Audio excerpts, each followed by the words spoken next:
कृष्ण हरे हरे हरे राम राम राम हरे हरे। नमस्कार, रेडियो मानव रचना 107.8 FM पर मैं हूं सरिता आपके साथ और शुरू हो चुका है प्रोग्राम आत्मदर्शन। जी हां, प्रोग्राम आत्मदर्शन जिसमें हम बात करते हैं अध्यात्म के विषय में, श्री कृष्ण के विषय में, उनकी लीलाओं के बारे में जानते हैं और बहुत कुछ जानने की कोशिश करते हैं अपनी आत्मा के विषय में। और इस प्रोग्राम में हमेशा की तरह अपना ज्ञान हमारे साथ बांटने के लिए स्टूडियो में मौजूद हैं रागलेखा दासी जी, चरण आश्रित युगाचार्य श्री श्रीमद् भक्ति वेदांत नारायण गोस्वामी जी की शिष्या रागलेखा दासी जी। आपका स्वागत है हमारे स्टूडियो में। हरे कृष्ण। आजकल हम प्रोग्राम आत्मदर्शन में बात कर रहे हैं श्री गौरांग सुधा की। गौरांग सुधा जो ये पुस्तक श्री चैतन्य महाप्रभु की जीवनी पर आधारित है और निमाय जो बचपन में उनको नाम दिया गया, उसी पर हम आजकल चर्चा कर रहे हैं। और अपने पिछले बहुत सारे एपिसोड्स में हमने जाना कि किस तरह से जो निमाय हैं जन कल्याण की ओर अग्रसर हैं, श्री कृष्ण भक्ति प्रेम रस में वो पूरे नवद्वीप को डुबाना चाहते हैं, जिस तरह से वो खुद उस रस में डूबे हुए हैं। पिछले एपिसोड में हमने जाना कि किस तरह से वैष्णवों की सेवा कर रहे हैं हमारे निमाय यानी कि चैतन्य महाप्रभु।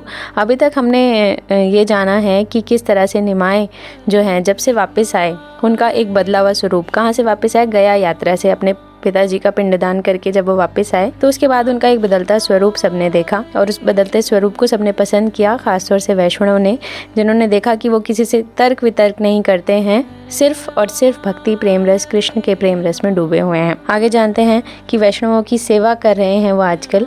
तो आगे इस कड़ी में मैम क्या हुआ? निमाय पंडित अपने भक्तों का कष्ट देखकर जितने पाषंडी थे उनके प्रति उनका क्रोध भड़क उठा और वे भाव में आविष्ट हो गए कि मैं उन दुष्टों का संहार कर दूंगा।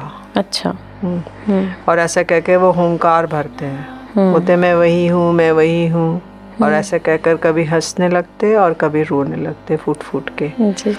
विष्णु प्रिया जी को सामने देखते उसको उनको मारने के लिए दौड़े। और इनकी ऐसी अवस्था देख के सचीमाता सोचने लगी कि अवश्य ही मेरे निमाय को कोई मानसिक रोग हो गया है। कुछ सोचेंगे ना, पागल हो गया है। अच्छा। इस तरह से कभी हंस रहा है, क्योंकि उनके सही स्वरूप को कोई नहीं जानता। जी जी।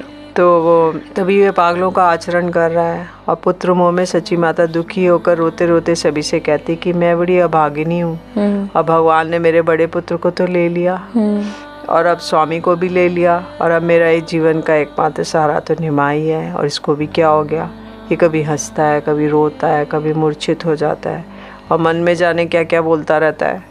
और कभी मैं पाषंडियों को संहार कर दूंगा, ऐसी अटपटी बातें करता है। ये सुनकर सभी लोग प्रभु को देखना चाहते थे, देखने के लिए आते।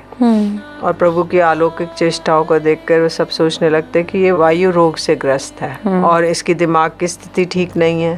तो सची माता से कहते कि आप किसी अच्छे वैद्य से इलाज कराइए। और कोई कहता है इसे रस्सी से बांध कर रखो, नहीं तो उल्टा सीधा कर बैठेगा। कोई कहता है नारियल पानी पिलाओ, ठंडा होएगा दिमाग। और कोई कहता है कि इनके सिर पे ठंडे तेल की मालिश करो। तो बेचारी सची माता क्या करे, रोते भी लगते, जैसा जो कुछ कहता वैसा करने लगती। और लेकिन प्रभु की स्थिति में कोई सुधार नहीं हुआ। और उन्होंने सची माता ने कुछ भक्तों के माध्यम से श्रीवास जी के पास संदेशा भिजवाया कि आप उनके घर आए। तो जब श्रीवास जी आए तो प्रभु तुलसी परिक्रमा कर रहे थे और उनको घर पे आया देख के प्रभु ने उनको प्रणाम किया और अपने भक्त को देखकर प्रभु आविष्ट हो गए और उनके शरीर में रोमांच, काम, पुलक, अष्ट सात्विक भाव आने लगे। तो देखते देखते वे मूर्छित हो गए। कुछ क्षण पश्चात उनकी जब मूर्छा दूर हुई तो वे दहाड़ मार के रोने लगे। उनकी ऐसी अवस्था देख के शिवाजी मनी मन विचार करने लगे, ये तो प्रेम भक्ति के विकार हैं। अच्छा, उनको समझ में आ गया। जी। तो इन्हें पागल कौन कहता है। और कुछ क्षण के बाद प्रभु ने शांत हुए तो उन्होंने शिवाजी से पूछा कि हे शिवाजी, मेरी अवस्था के विषय में आपकी क्या राय है? क्या मैं वायु रोग से ग्रस्त हूँ? तो बोला आप निर्णय कीजिए, वास्तव में सब क्या है। तो ईशन के शिवाजी हंसते हुए बोले, आप वायु रोग से ग्रस्त कह रहे हैं, आपके ऊपर तो पागलपन छा गया है और कह रहे हैं वे ठीक ही कह रहे हैं जो लोग कह रहे हैं। मैं भगवान से प्रार्थना करता हूँ कि ये पागलपन का दौरे मेरे शरीर में भी पड़े। अच्छा। और ये दौरे और कुछ नहीं, भक्ति के विकार है और आपके ऊपर भगवान की कृपा हो चुकी है। जी जी। और ऐसा सुन के प्रभु ने आनंद से शिवाजी जी का आलिंगन किया और बोले आज मैं धन्य हो गया, आपने इन विकारों को जान लिया।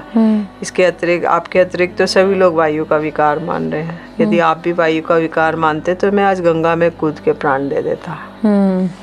जी। तो शिवाजी कहने लगे निमाई पंडित, आपकी जो भक्ति प्राप्त हुई, आपको जो भक्ति प्राप्त हुई है वह तो सनक सनातन आदि के लिए भी दुर्लभ है, क्योंकि सनक सनातन आदि भी भगवान की ऐश्वर्यमय भक्ति करते हैं, लेकिन जैसे निमाई पंडित को प्रेम हो गया है, ऐसा प्रेम किसी को बड़ा सुदुर्लभ है। जी जी। तो अब सभी लोग मिलकर कीर्तन करेंगे, चाहे पाषंडी लोग हम उनके साथ कैसा भी व्यवहार करें। अब उन्होंने निर्णय किया शिवाजी जी ने। जी। तो शिवाजी सची माता से बोले ये पागलपन नहीं है, ये तो दुर्लभ भक्ति का विकार है। आप ध्यान रखेंगे कि आप भगवान की कुछ भी लीलाओं का दर्शन करेंगी तो उसे किसी से मत कहना। जी। ऐसा कह के शिवाजी चले गए। अब सची माता को कुछ संतोष हुआ, परंतु उनको चिंता सताने लगी कि ये भक्ति का विकार है, तो अब निमाई कहीं संसार से विरक्त होके कहीं चला ना जाए। अभी एक चिंता दूर हुई तो दूसरी चिंता आ गई। बिल्कुल। तो एक दिन गदाधर के साथ लेके अद्वैताचार्य जी के दर्शन के लिए गए प्रभु। तो दोनों ने देखा कि वे तुलसी पूजा कर रहे हैं और जल प्रदान कर रहे हैं, गंगा जल, और दोनों भुजाओं को उठाकर हरि बोल करते हुए रो रहे हैं और कभी ठाके लगा रहे हैं। उनकी ऐसी अवस्था देख के भक्त प्रेम में आविष्ट होकर मूर्छित होकर भूमि पे गिर पड़े। तो अपने भक्ति योग के बल से अद्वैताचार्य जी समझ गए कि ये मेरे प्राणनाथ हैं। तो वे मनी मन कहने लगे, हे चोर शिरोमणि, इतने दिनों तक चोरी चोरी यहाँ वहाँ घूमते रहे, परंतु ये भूल गए कि अद्वैत के सामने आपकी चोरी नहीं चलेगी। अब देखता हूँ आप यहाँ से बचकर कैसे जाएंगे। जी। और आप तक आज चोरी करते रहे आज तक और मुझे प्रणाम करते आए, परंतु आज से मैं चोर के ऊपर चोरी करूँगा।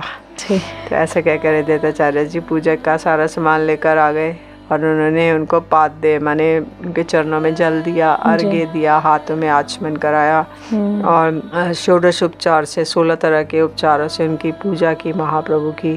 उनके चरणों में गंध दिया, पुष्प दिया, धूप दीप इत्यादि दिया और आरती उतारी। तो आरती उतारते उतारते कहने लगे, नमो ब्रह्मण्य देवाय गो ब्राह्मण्य हिताय च जगत हिताय कृष्णाय गोविंदाय नमो नमः। तो बोले कि जैसे आप ब्राह्मण देव हैं, आप ब्राह्मणों का बड़ा आदर करते हैं और आप गैया ब्राह्मण के हित चाहते हैं सदैव और जगत का हित चाहते हैं, आप ऐसे कृष्ण को गोविंद को मेरा प्रणाम है। तो कहते हैं कि जब हिरण्यकशिपु ने आदेश दिया, असुर ने प्रहलाद जी के शरीर पर बहुत भारी पत्थर बांधकर उन्हें समुद्र में डाल दिया, तो उस समय वह भगवान की स्तुति करते हुए कह रहे थे, हे ब्राह्मण्य देव, गायों और ब्राह्मणों के हितकारी और जगत के कल्याणकारी प्रभु, आपको मेरा पुनः पुनः प्रणाम है। और पुनः पुनः रोते रोते इसी श्लोक को पढ़ते हुए अद्वैताचार्य जी अश्रुओं से प्रभु के चरण कमलों को प्रक्षालन करने लगे। वे हाथ जोड़कर प्रभु के चरणों के निकट खड़े हो गए।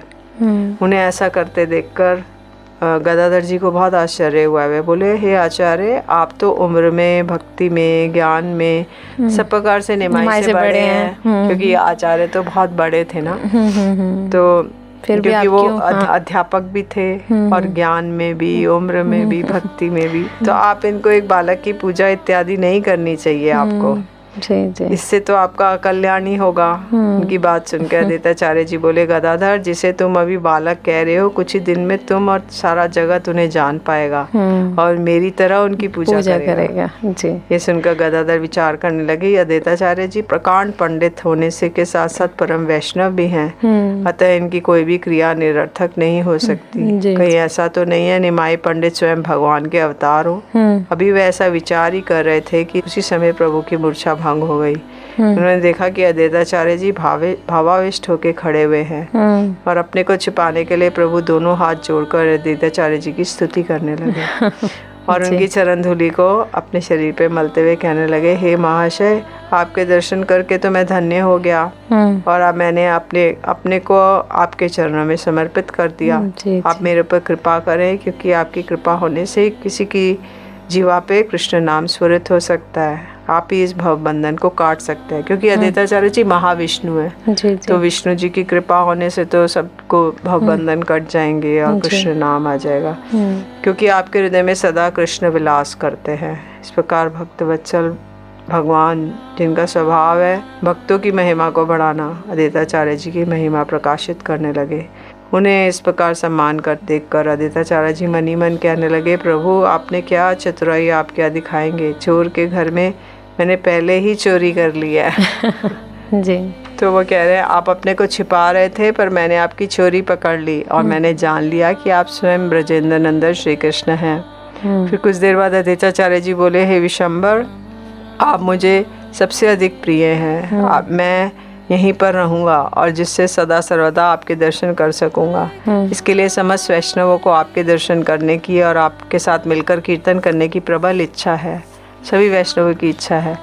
ये सुनकर प्रभु ने हंसते हंसते उनकी बात स्वीकार कर ली और अपने घर चले गए।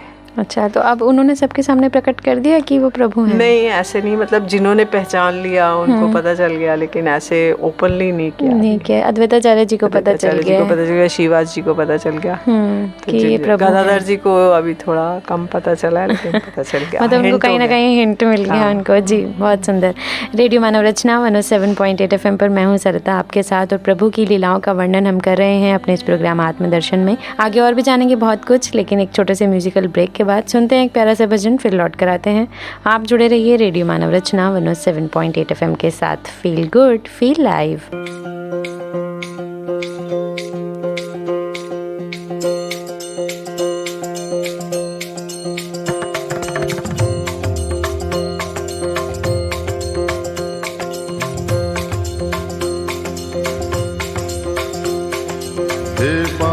बिहारी कृष्ण मुरारी, मेरी बारी कहाँ छुपे, बांके बिहारी कृष्ण मुरारी, मेरी बारी कहाँ छुपे,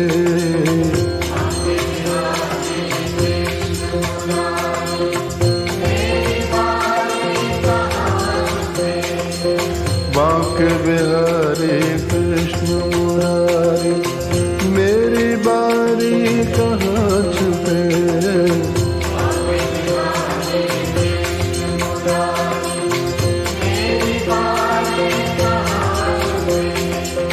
दर्शन दीजो शरण में लीजो,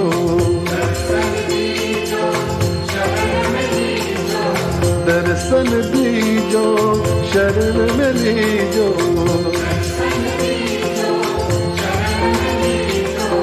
हम बलिहारी कहाँ छुपे, बांके बिहारी कृष्ण मुरारी, मेरी बारी कहाँ छुपे,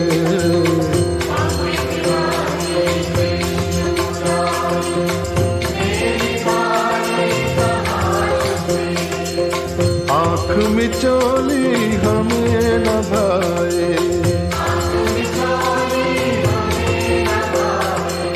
जगमाया के जाल बिछाए, रास रचा कर बंसी बजा कर, रास रचा कर बंसी बजा कर, धेनु चरा कर प्रीत जगा कर, नटवर नागर निष्ठुर छलिया, नटवर नागर निष्ठुर छलिया,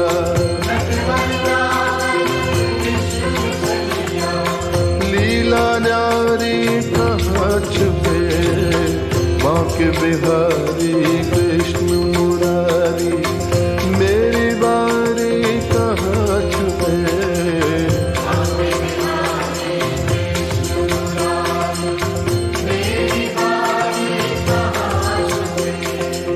दर्शन दीजो शरण में लीजो,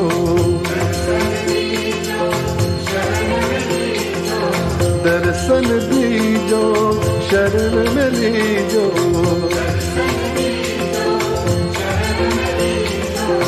हम बलिहारी कहाँ छुपे, बांके बिहारी कृष्ण मुरारी, मेरी बारी कहाँ छुपे।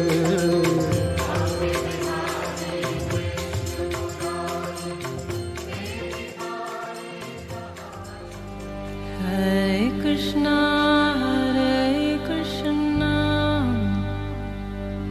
Krishna Krishna, Hare Hare,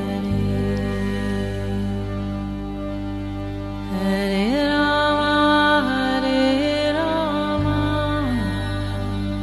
Rama Rama, Hare Hare। स्वागत है आप सभी का एक बार फिर रेडियो मनोरचना 107.8 FM पर। मैं हूं सरिता, आपके साथ। प्रोग्राम चल रहा है आत्मदर्शन और जान रहे हैं रागलिका दासी जी से प्रभु की लीलाओं के बारे में। निमाय पंडित जो सभी के कल्याण के लिए अग्रसर हैं और प्रभु भक्ति में, कृष्ण प्रेम रस में इतना डूब चुके हैं और अद्वैताचार्य जी ने उन्हें पहचान लिया है कि वो प्रभु हैं, गदाधर जी ने पहचान लिया है कि वो प्रभु हैं और वो उनकी स्तुति करते हुए ही अपना जीवन व्यतीत करना चाहते हैं और प्रभु ने भी इस बात को स्वीकार कर लिया है। आगे और जानते हैं रागलिका दासी जी से कि इस कड़ी में और क्या लोग उन्हें पहचान पाए, क्या शिवाजी उनको पहचान पाए, जिनको हल्का बहुत ये तो हो गया कि हाँ ये प्रभु हैं, लेकिन प्रभु ने एकदम से ही ऐसे प्रदर्शित किया, ऐसा अपना रूप बनाया कि नहीं वो तो अद्वैताचार्य जी के भक्त हैं, उनके चरणों की स्तुति करने लगे। वो रखते हैं, पता नहीं लगने देते। जी जी, बहुत सुंदर जी। अब सब प्रभु और वैष्णव लोग सब मिलके कीर्तन करने लगे श्रीवास जी के घर में जी। रोज रात को कीर्तन करते थे। तो कीर्तन के समय उनका इतना आवेश होता था शरीर का कि जिस उसको देख के सभी वैष्णव वृंद विस्मित हो जाते। प्रभु ने आविष्ट होकर जब प्रभु कांपने लगते तो 100 लोग मिलके भी उन्हें नहीं संभाल पाते थे जी। और उनके नेत्रों से बहती अश्रुधारा को देखकर ऐसे लगता जैसे मानो नेत्रों से गंगा यमुना प्रवाहित हो रही है। इस आश्चर्य भावों का दर्शन कर वैष्णवों को विश्वास हो गया कि ये साधारण मनुष्य नहीं है, क्योंकि इतना अश्रुधारा कोई प्रवाहित नहीं कर सकता और इतना कंप, इतना कांपना और इतने जो अष्टसात्विक विकार है वो सारे प्रकाशित होने लगे जी। कोई इन्हें अंश अवतार बता रहे हैं, कोई कहता है ऐसे लगता है इनके शरीर में कृष्ण का आवेश है, कोई प्रभु को शुकदेव जी, कोई नारद जी, कोई प्रहलाद जी का अवतार बता रहे हैं। स्त्रियां विचार करने लगी कि अवश्य ही कृष्ण निमाई पंडित के रूप में प्रकटित हुए हैं जी। अब प्रभु तो अंतर्भाव में डूबे रहते थे। जब कोई बाह्य ज्ञान होता तो बाहर बाह्य आवेश में आते तो वो सभी वैष्णवों के गले से लिपट कर रोते रोते कहते, अरे भाइयों मुझे बताओ मुरली वदन श्री कृष्ण के दर्शन कहाँ होंगे। तो एक दिन वे सभी से बोले कि मैं आज आपको लोगों को अपना दुख सुनाता हूँ, आप लोग सुनिए। तो सभी भक्तों के हृदय में उत्कंठा जाग गई कि वो क्या कहने वाले हैं। तो प्रभु बोले कि मैं जब गया से वापस लौट रहा था तो मार्ग में कनाई नाट्यशाला नाम का एक स्थान पे पहुंचा। अच्छा। कनाई नाट्यशाला एक स्थान है जो कि बंगाल में ही है, किंतु वो गया से जब लौट रहे थे नवदीप तो रास्ते में एक स्थान पड़ा जी। तो वहाँ पर उन्होंने तमाल वृक्ष के समान एक श्याम वर्ण के एक सुंदर बालक को देखा। जैसे श्याम मतलब नीले रंग के, तो तमाल वृक्ष के जैसे तमाल वृक्ष काला रंग का होता है, तो बोले कि वैसे रंग का एक मैंने बालक देखा नीले वर्ण का, और उसके कानों में बड़े सुंदर सुंदर कुंडल झलमिला रहे थे, सिर पे मोरपंख था, हाथों में बंसी थी, चरणों में नुपुर थे और नील स्तंभ को भी पराजित करने वाले सुंदर सुंदर भुजाओं में रत्न जड़ित अलंकार थे, वक्षस्थल में कौस्तुभ मणि था। तो बंधु मैं उस रूप का क्या वर्णन करूं, उसका दर्शन करते ही मैं अपनी सुध बुध खो बैठा और स्तंभ की बात ही खड़ा ही रह गया और उन्होंने उनका आलिंगन किया महाप्रभु का, निमाई पंडित का जी। तो ऐसे ही प्रभु जब ये वर्णन कर रहे थे तो हा कृष्ण कह के मूर्छित होकर जमीन पर गिर पड़े। अच्छा। सभी ने प्रभु को कृष्ण कृष्ण कहते हुए उठाया और शरीर से लगी धूली झाड़ कर उन्हें शांत किया। इस प्रकार प्रभु अपने अंतर्भाव में डूबे रहते थे और हे कृष्ण आप कहाँ छिप गए हो, ऐसा विलाप करते, क्योंकि सर्वदा उनको विरह होता रहता था कृष्ण से कि कृष्ण अभी तो मुझे मिले थे, आलिंगन किया था, अब कहाँ चले गए। तो वे किसी भी वैष्णव को देखते तो उसके गले से लिपट कर रोते रोते पूछते कि क्या आपने कृष्ण को कहीं देखा, फूट फूट कर रोने लगते जी। तो एक दिन की बात है, गदाधर प्रभु के दर्शन को गए और उन्हें देखकर प्रभु बोले, गदाधर पीताम्बरधारी कृष्ण कहाँ हैं? प्रभु ने जिस वीर आरती से पूछा उसको सुनकर गदाधर जी का हृदय मानो फटने लगा और वे विचार करने लगे मैं इन्हें क्या उत्तर दूं। फिर कुछ देर विचार करके प्रभु को सांत्वना प्रदान करने के उद्देश्य से उन्होंने बोला, कृष्ण तो सब समय आपके हृदय में ही तो विराजमान है। तो ये सुनकर कृष्ण मेरे हृदय में हैं, उनके दर्शन के लिए प्रभु ने अपने नखों से अपनी छाती को फाड़ने लगे। ये देखकर गदाधर जी ने जल्दी से प्रभु के दोनों हाथों को पकड़ा, उन्हें समझा बुझा के शांत किया। सची माता ने दुखी होकर सब देख रही थी। गदाधर की चतुराई से सची माता प्रसन्न हो गई और विचार करने लगी, निमाई की जब ऐसी अवस्था होती है तो मैं भी भय के कारण उसके समीप नहीं जा पाती हूँ, परंतु इस छोटे से बालक गदाधर ने कैसे उन्हें शांत कर दिया। जी। और सची माता बोली, बेटा गदाधर तुम सब समय इसके साथ रहना, इसे छोड़कर कहीं मत जाना। गदाधर था कौन बालक? गदाधर वो उनके सहपाठी थे, बचपन से लोग एक ही स्कूल में पढ़ते थे। अच्छा। गदाधर वैसे वास्तव में राधा रानी है। अच्छा। जो ये इस तरह से पुरुष बन के महाप्रभु की लीला में कर रहे हैं। अच्छा। तो वो फिर प्रभु के जो भावों को देखकर सची माता, उसको पुत्र बुद्धि नहीं रहती थी और वो सोचने लगती निमाई कोई साधारण पुरुष नहीं है। जब इतने सारे सिम्टम एक्सटैटिक आ रहे हैं तो माता भी भ्रमित हो जाती। माता सोचती ये कोई भगवान होंगे, क्योंकि उनके जैसे अश्रुधारा प्रवाहित होते थे वो कोई साधारण मनुष्य के लिए संभव नहीं थे। पिचकारी की तरह एकदम सब कुछ भीग जाता था और सब, तो कोई साधारण मनुष्य इतना अश्रुपात नहीं कर सकता। जी। और माता सोचती कि कौन महापुरुष हमारे घर में प्रकट हुए हैं। तो ऐसी बुद्धि से वो प्रभु के सामने जाने से डरती थी। फिर जब संध्या के समय सब वैष्णव लोग प्रभु के से मिलने आते तो उस समय मुकुंद जो उत्तम गायक थे, भगवान की सुंदर सुंदर भक्ति के महिमा युक्त श्लोकों से मधुर स्वर से गान करते। उनके कीर्तन को सुन के प्रभु आविष्ट हो जाते और हरि बोल कहते हुए गर्जन करते थे। इस प्रकार से सारी रात कीर्तन के आनंद में एक मुहूर्त के समान बीत जाती थी और इसी प्रकार घर से ही प्रभु ने संकीर्तन का प्रचार करना आरंभ किया। और जिस तरह भक्तों के दुख कष्ट नष्ट हो गए, उसी तरह वे आनंद समुद्र में निमग्न हो गए। सारी रात कीर्तन होने से पाषंडियों की निद्रा में बाधा पहुंचने लगी, जिससे वे वैष्णवों से द्वेष करने लगे और नाना प्रकार के से जगह जगह उनकी निंदा करते। वे कहता है ये लोग क्या पागल हो गए हैं जो सारी रात चिल्लाते रहते हैं। इन्हें इसका भी भय नहीं कि इस प्रकार चिल्लाने से भगवान रुष्ट होकर उनका सर्वनाश कर देंगे। फिर सारी रात चिल्लाएंगे भगवान सोएंगे कैसे, तो तुम्हारा सर्वनाश कर देंगे। तो योग और ज्ञान का अवलंबन नहीं करते, न जाने क्यों ये पागलों की तरह उछल कूद मचाते हैं, गला फाड़ के चिल्लाते रहते हैं हरि बोल हरे कृष्णा। पाषंडियों को सबसे अधिक क्रोध था शिवाजी जी के प्रति और वो बोले ये 4 भाई हैं। शिवाजी जी 4 भाई थे। अच्छा। कहते हैं कि ये लोग पेट भरने के लिए पागलों की तरह चिल्लाते हैं। ऐसा ना हो, चिल्लाने की क्या आवश्यकता है? क्या मनी मन भगवान का नाम लेने से वे सुन नहीं सकते हैं? तो उसी समय कोई दूसरा बोलता है अरे भाइयों, ये एक शिवाजी जी के कारण हम सबकी नौबत आने वाली है। मतलब शिवाजी के घर में पहले निमाई पंडित अपने घर से करते थे, बाद में शिवाजी के घर में सारी रात कीर्तन चलता था। अच्छा। तो उन्होंने सुना कि एक ने कहा कि हमने सुना है कि मुसलमान बादशाह के आदेश से सिपाही यहाँ आने वाले हैं और वे जो भी कीर्तन करता मिल जाएगा उसकी सहायता करता हुआ मिल जाएगा, तो उसे पकड़कर बादशाह के पास ले जाएंगे। और इस श्रीवास के पास तो कुछ भी नहीं है, इसलिए तो कहीं भी भाग जाएगा, परंतु हमारा तो सब कुछ है, हम सब कुछ छोड़कर कहाँ जाएंगे, इसलिए इसके कारण तो हम सबका सर्वनाश होने वाला है। तभी दूसरा बोलता कि मैंने उसी दिन कह दिया था कि हम सभी लोग मिलकर इस घर को तोड़कर गंगा में बहा देते हैं और इसे यहाँ से भगा देंगे शिवाजी जी को। तो वो उस दिन सभी ने इस परिहास मात्र समझा, अतः उसी का फल अब सभी को भोगना पड़ेगा। कोई दूसरा पाषंडी बोलता अरे भय की क्या बात है, हम सभी लोग शिवाजी जी और उनके 3 भाइयों को पकड़कर उनके हवाले कर देंगे। इस प्रकार से अनेक प्रकार की बातें सुनाई देने लगी।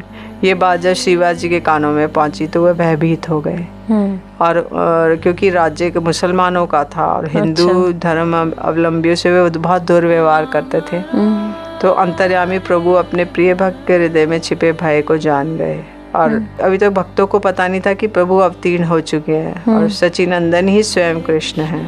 इसलिए प्रभु ने भक्तों के समक्ष अपने को प्रकाशित करने की इच्छा हुई।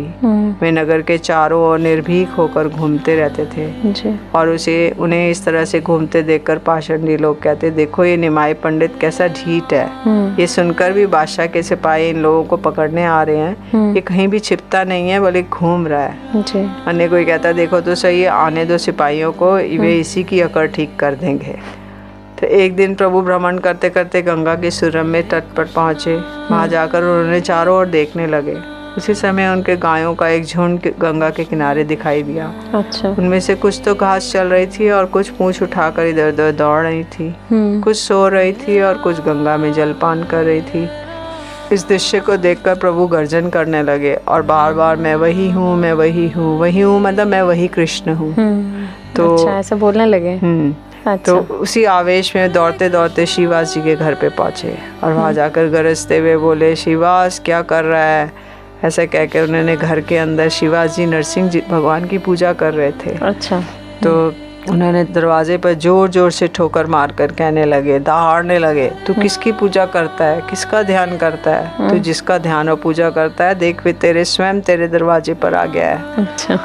तो ये सुनते ही शिवाजी का ध्यान भंग हुआ। तो उन्होंने शंख चक्र गदा कमल का फूल लिए हुए चतुर्भुज रूप में गौर सुंदर को वीर आसन में बैठे हुए देखा। अच्छा, दर्शन कर लिया उनको उसने? दर्शन हुए, मतलब उनको स्फूर्ति हुई कि यही है। तो वो चतुर्भुज रूप धारण करके और पूरा गौर सुंदरी वहाँ पर बैठे हुए थे वीर आसन में। तो ये स्वरूप के दर्शन करके शिवाजी जी बड़े चुपचाप होकर बैठे ही रह गए। उन्हें ज्ञान नहीं रहा कि इस समय उन्हें क्या करना चाहिए। उसे इस प्रकार से मोहित देखकर प्रभु बोले, शिवास मैं इतने दिनों तक तेरे आसपास घूमता रहा, तुझे आज तक तू पहचान नहीं पाया और तू नहीं जानता कि उच्च संकीर्तन और अद्वैताचार्य की हुंकार से ही मैं अपने समस्त परिकरों के साथ बैकुंठ छोड़ के इस धराधाम में आया हूँ। और अब तुझे किसी बात की चिंता नहीं है, क्योंकि मैं दुष्टों का संहार करके साधुओं का उद्धार करूंगा। क्योंकि गीता में कहा गया ना, परित्राणाय साधुनां विनाशाय च दुष्कृतां धर्म संस्थापनाय अर्थाय संभवामि युगे युगे, कि मैं दुष्टों का संहार करने के लिए, साधु लोग की रक्षा करने के लिए, धर्म की स्थापना करने के लिए प्रत्येक युग में अवतरित होऊंगा। तो इसलिए अभी इस युग में उनको वैसे उसमें आना था, कल की अवतार में, किंतु वो अब चैतन्य महाप्रभु आ गए तो कल की जी उन्हीं में समाहित हो गए। अच्छा। तो अब ये चैतन्य महाप्रभु अवतरित हो चुके हैं, तो क्योंकि वो मूल अवतार ही आ गए तो सारे अवतार उन्हीं में समाहित हो जाएंगे। अब अलग से कल के अवतार नहीं आएंगे। अभी कहते हैं गोल्डन एज है। चैतन्य महाप्रभु जब आए 500 साढ़े 500 साल पहले, उसके बाद अभी 10,000 वर्ष तक गोल्डन एज है। अच्छा। क्योंकि इतना संकीर्तन और इतना सब फैलेगा कि सब पृथ्वी ते आचे नगर आदि ग्राम सर्वत्र प्रचार होए बे मोर नाम। श्रील भक्ति विनोद ठाकुर जी ने कहा कि जितने भी पृथ्वी पे नगर ग्राम है, सर्वत्र हरिनाम संकीर्तन की ध्वनि गूंजेगी। अच्छा। और गोरे काले मिलके सब हरि बोल हरे कृष्णा करते हुए घूमेंगे। तो कहते हैं उससे इतना नाम संकीर्तन होगा कि सब कुछ पवित्र हो जाएगा। अच्छा। कली में। लेकिन 10,000 साल के बाद फिर उसके बाद एक डार्क एज आएगी। तो इसीलिए उससे पहले पहले हमको अपना ये उद्धार करके, अपना नाम संकीर्तन करके इस जगत से पार हो जाना चाहिए। जी बिल्कुल। तो बोलते हैं कि दुष्टों का संहार करूंगा, साधुओं का उद्धार करूंगा, तो निश्चित होकर मेरी स्तुति कर। अब प्रभु को अपने समक्ष साक्षात रूप से प्रकटित देखकर शिवाजी जी प्रेमाविष्ट होकर रोने लगे।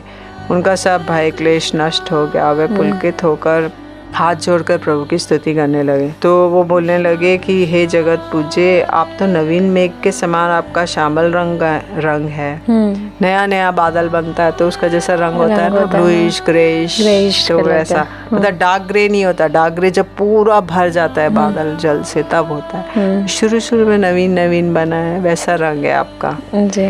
और क्योंकि हम इस जड़ जगत से ही तुलना कर सकते हैं, हम लोग उस जगत के कलर्स को नहीं जानते। तो इसलिए हम इस जड़ जगत में जो होगा उसी से तुलना करके कृष्ण के रूप की और इसकी देंगे। जी।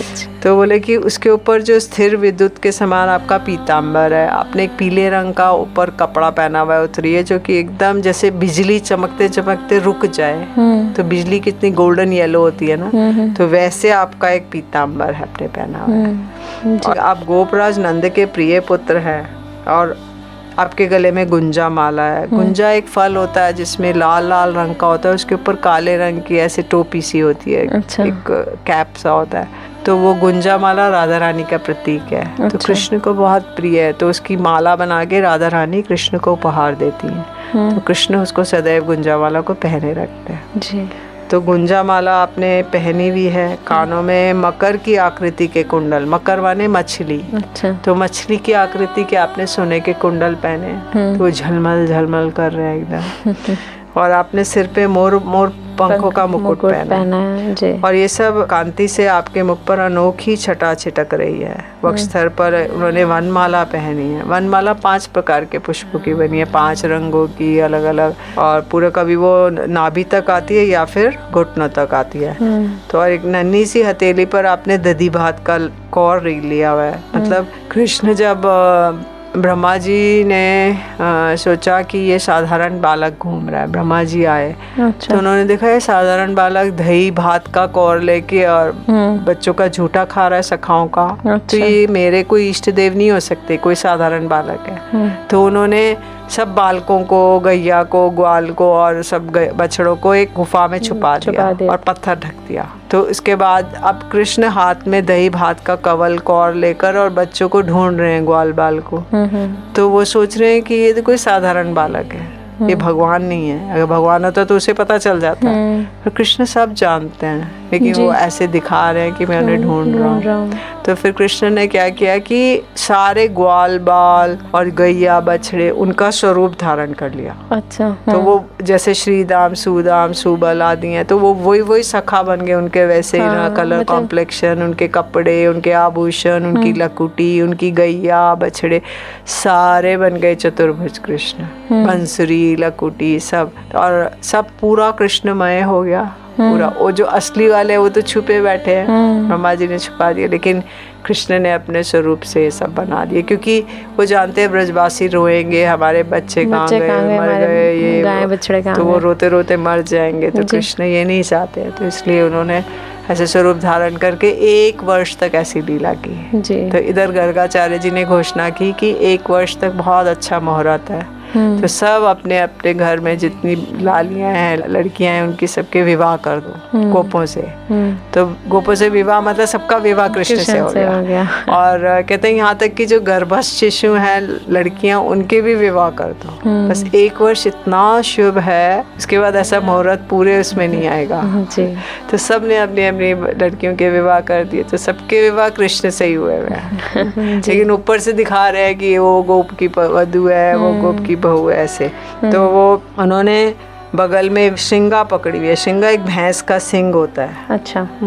और फेटे में उन्होंने वेणु घुसा रखी है और चरण कोमल उनके बड़े कोमल हैं। तो ब्रह्मा जी ने ऐसे करके स्तुति करी जी कि मैं उन कृष्ण का भजन करना चाहता हूँ, उनको प्रणाम करता हूँ जो इस तरह से दही भात का हाथ में कोर लेके घूमते हैं जी। प्रभु की लीलाएं बहुत ही अनोखी हैं, उनको कोई नहीं जान सकता, और प्रभु जिसको दर्शन देना चाहते हैं उसी को दर्शन देते हैं। और अब उन्होंने श्रीवास जी को भी दर्शन दे दिए हैं, और श्रीवास जी उनको देख के इतने मंत्रमुग्ध हो गए कि वो स्तंभित रह गए, उनको समझ ही नहीं आया कि क्या हुआ। और बहुत ही सुंदर वर्णन इस लीला का किया गया है कि किस तरह से प्रभु जो हैं वो प्रेम रस में डूबे रहते हैं, और उनका इतना सुंदर वर्णन उनके सौंदर्य का भी यहाँ पर किया गया है। रेडियो मानव रचना 107.8 FM पर मैं हूँ सरिता आपके साथ, और प्रोग्राम आत्मदर्शन में जान रहे हैं निमाय की लीलाओं को, यानी कि श्री कृष्ण की लीलाओं को।